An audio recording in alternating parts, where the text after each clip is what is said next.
been a pleasure for us, very much. First of all, it's amazing to be... I've never been this far north. I usually never travel north. So this is a very strong nature here. And then to discover such a lovely community here is a big surprise. Very nice experience for us to play for you people. Sometimes when we give concerts, I mean, the music carries a lot of energy, but in many places, in the beginning, it's almost like, we start playing and we receive big question marks. People are like a little bit like, what is this? And then mostly we cook them. And in the end, it's an enriching experience for people.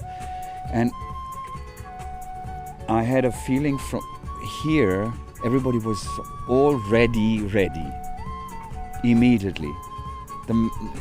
There was no doubt about the message. The message was received. That's how I felt. From the very first note we played, people understood. And that makes it much easier for us.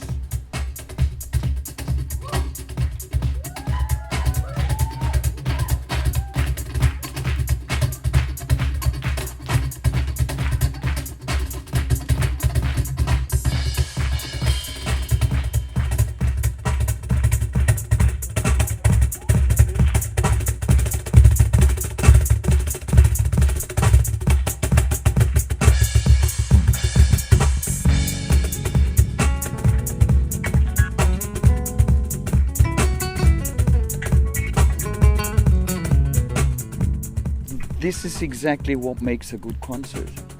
It is that there is a circle, that there is an exchange, that it's not only a few guys on stage giving and people consuming, and then they go home but there is a circle, and I felt that a lot.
Let me begin like this. When I came for the first time to India in 1977 as almost a boy, the first thing I did, I bought a sitar.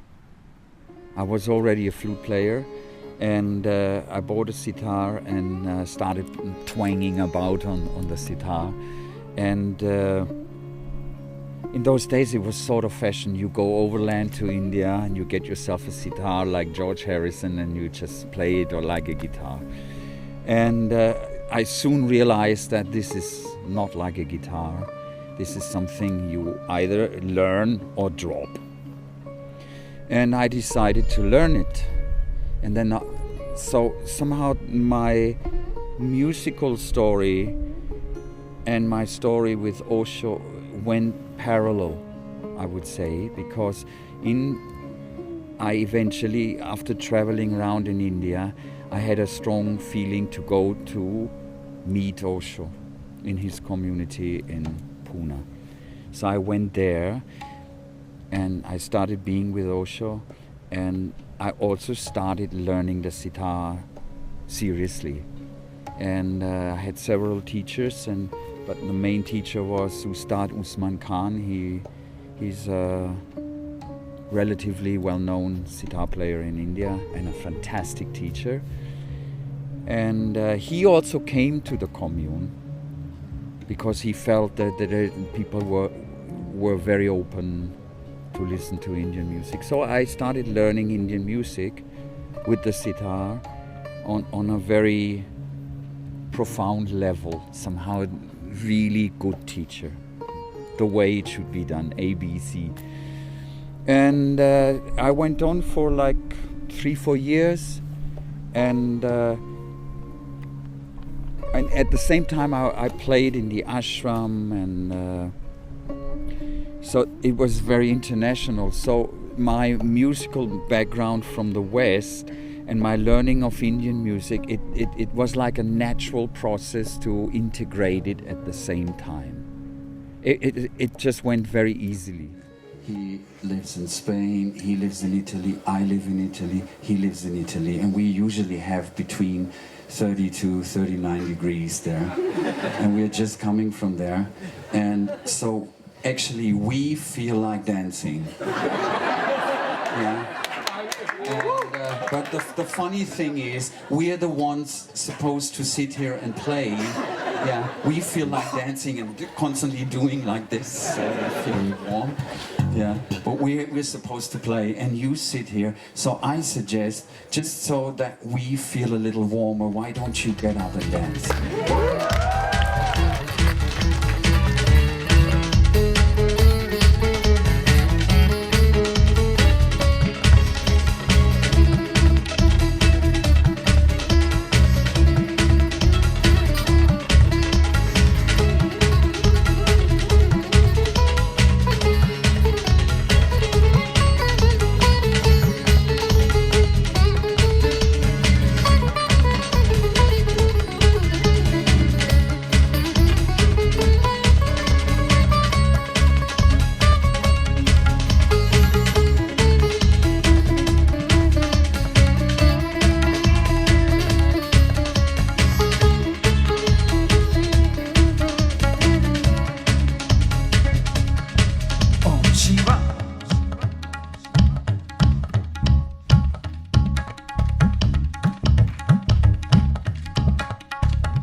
I used to play in Pune a lot for Osho, and then one day Osho said, let me try to put it in words, he said exactly what I said this morning. It's like, silence is the highest form of music.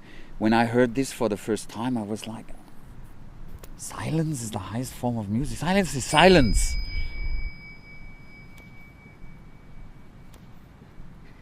But like to come to the point where this is music, for a musician and for many people who love music, music is something very high, very fulfilling and nourishing for the soul. So how it is when silence nourishes you. So that was like mind-blowing for me, this statement. And he also said that unless that was a direct message as to musicians. It was like, unless your music can create silence in the listener, or can at least create some soul nourishing moments, yeah, you're not making music, you're making noise. And I remember these words, and I wrote them on a board, and I hung it above the door of the music room in the ashram.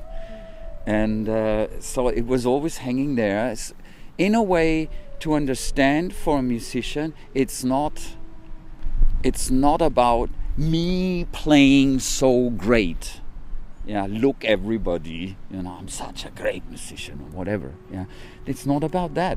With the music, there's a responsibility that you play for somebody who listens, and that somehow the music should help the listener to get in touch with her soul, and that changes the whole thing.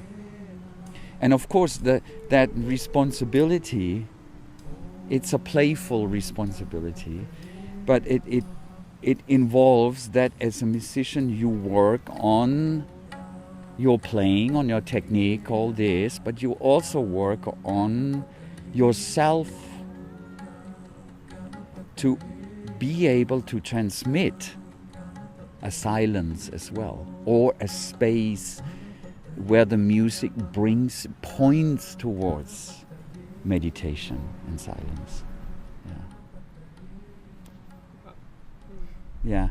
And in a way, that's, I'm just trying to put into words what we're trying to do in a way, although we're not really trying to do something. It's more like with the guys I'm playing, it's a musical love affair. Nobody knows why we came together in this combination, but it's just a lot of fun and a lot of trust.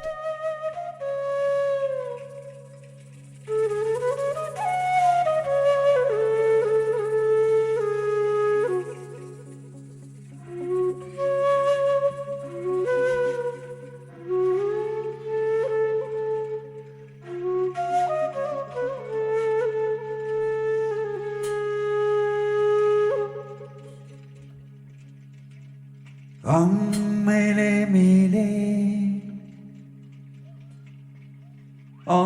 mele mele, hele mele.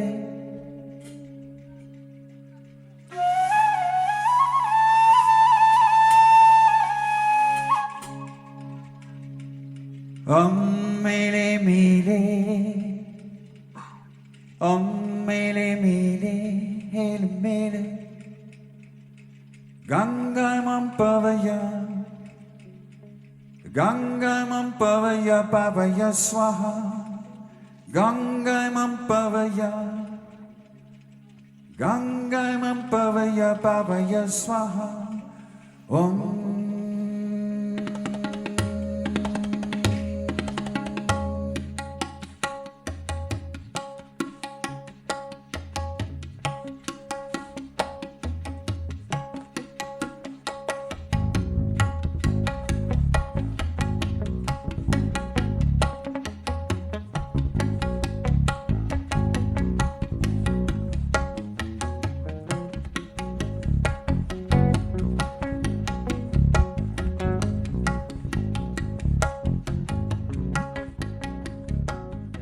So Sat and me, we played a lot for Osho in those days when Osho worked a lot with music, and we were lucky and to be there and to experience it and to play. And somehow that experience playing for Osho for me inside is still the same. It's the same thing. Playing for Osho or playing for you or playing for anybody, it is always playing for Osho. Somehow. Maybe that, I don't know if I can say like this, but that is my point of quality that it should have, nothing else. Ganga Mampavaya, Pavaya Swaha, Ganga Mampavaya, Ganga Mampavaya, Pavaya Swaha.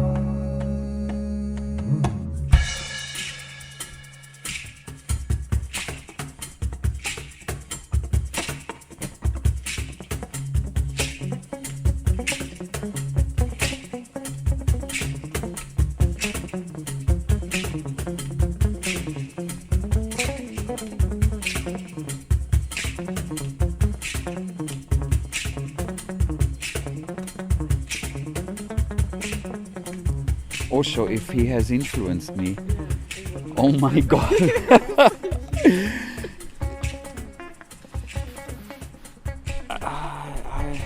It's very hard to say. It's a funny question, because sometimes I feel it's like then he was more of a person for me, and but also energy, of course. And I was immensely drawn towards him and his community, and it was just an absolutely amazing time to be there all these years. So I was there in Pune 1. Sat was also there, what we called Pune 1, the early days, and then followed by years in the European commune in different places during the ranch, and then Pune 2, and there I played a lot with Sat also, and other musicians. I mean, there were so many musicians, so we could play for Osho.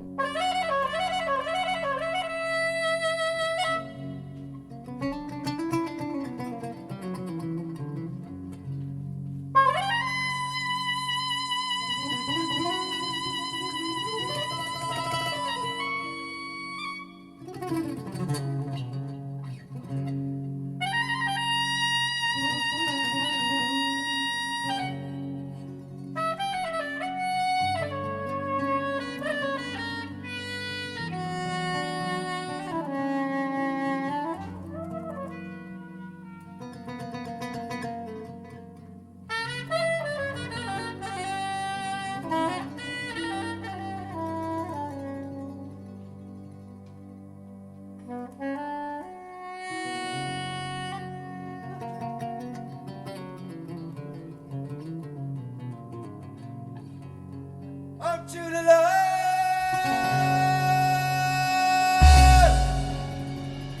unto the Lord, to the Lord, to the Lord.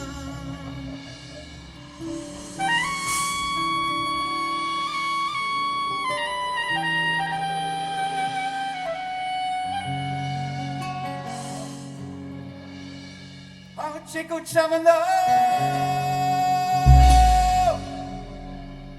Oh, Chico Chavano, Julala, Julala, Julala.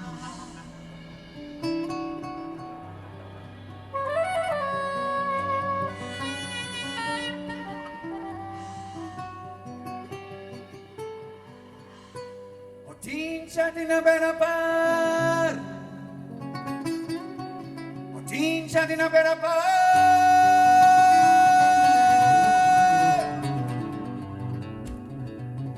Oh, Julala, Julala, Julala. Oh, Julala, Julala, Julala. Oh, Julala, Julala, Julala. Oh, Julala. Oh, Julala. How was it to stay in this energy like that? That's a difficult question. It's a very difficult question. It was just...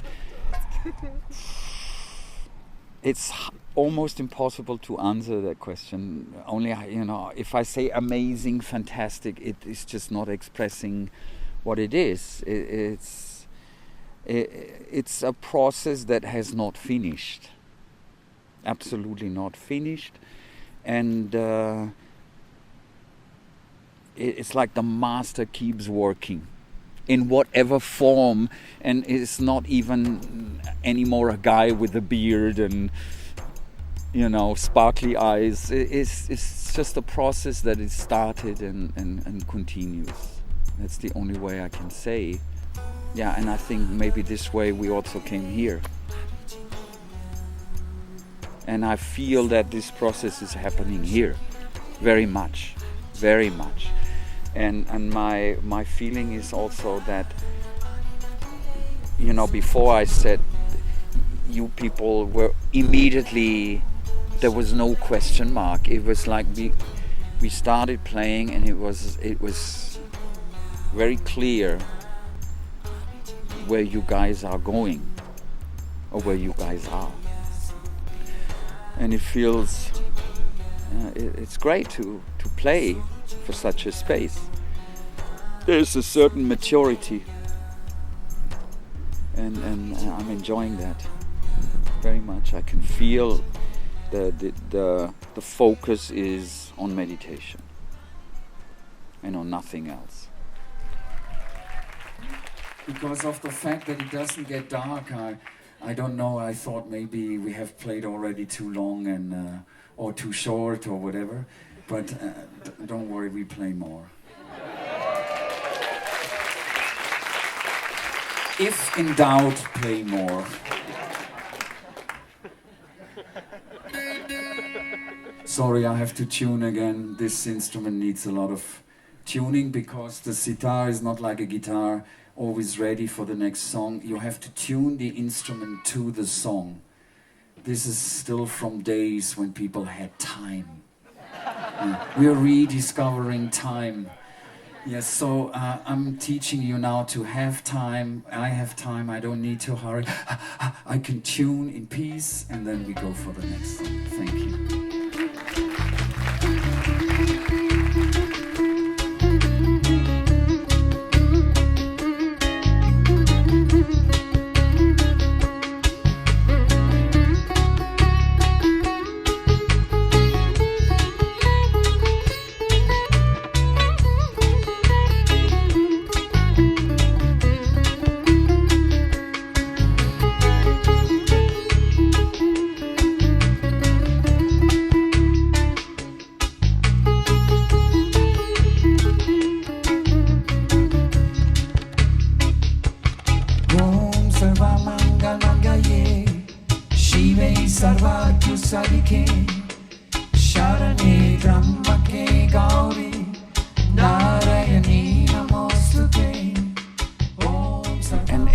Almost like a wild river. It's like one album after the other just came out, and it just never, it was unbelievable. And over the years, it's like every year I made an album, and it wasn't even that I made it was more like, it was like a dam of music that was breaking, and inspiration, and ideas were just flowing.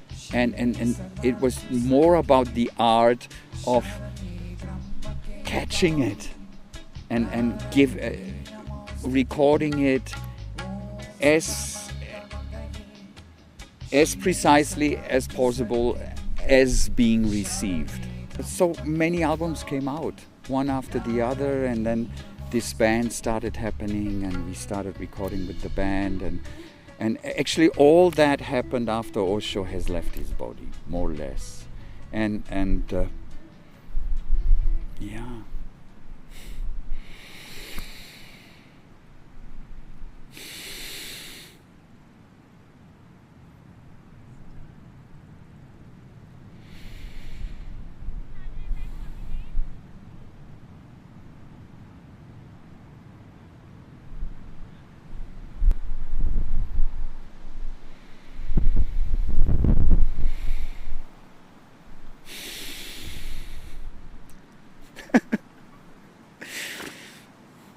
Thank you.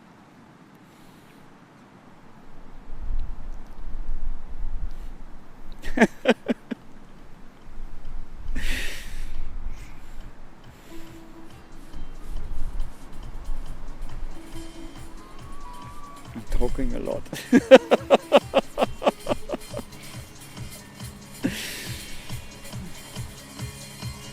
So I hope this says more than my words.